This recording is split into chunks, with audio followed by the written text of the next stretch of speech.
வணக்கம் ஃப்ரெண்ட்ஸ். எம்ஜிஆர் அவர்கள் நடித்த கூண்டிக்கிளி திரைப்படத்தின் படப்பிடிப்பு நடந்து கொண்டிருந்தது. இயக்குனர் ராமண்ணா அவர்கள் எம்ஜிஆர் அவர்களிடம், நீங்கள் சிகரெட்டு பிடிக்க வேண்டும், இதுதான் காட்சி என்று கூறினார். இதை கேட்ட பொன்மனச்செம்மல் அதிர்ச்சி அடைந்தார். சார், என்னால் இந்த காட்சியில் நடிக்க முடியாது என்று கூறினார். ஏன் என்றார் ராமண்ணா. நான் இந்த காட்சியில் நடித்தால் படம் பார்க்கும் வாலிபர்கள் படம் முடிந்து வெளியே சென்று சிகரெட்டு பிடித்து பார்ப்பார்கள். பிறகு அந்த பழக்கத்திற்கு அடிமையாகி விடுவார்கள். அதனால் என்னால் முடியாது என்று கூறினார்.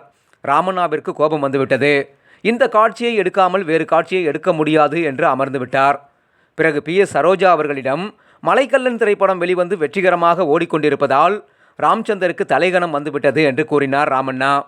சில மணி நேர விவாதத்திற்கு பிறகு சிகரெட்டை உதட்டில் வைக்காமல் புகையும் சிகரெட்டை தனது விரல் இடுக்கில் வைத்திருக்கும் எம்ஜிஆர் அவர்கள் வேதனையோடு சிகரெட்டை தூக்கி வீசுவது போல் காட்சி மாற்றி எடுக்கப்பட்டது.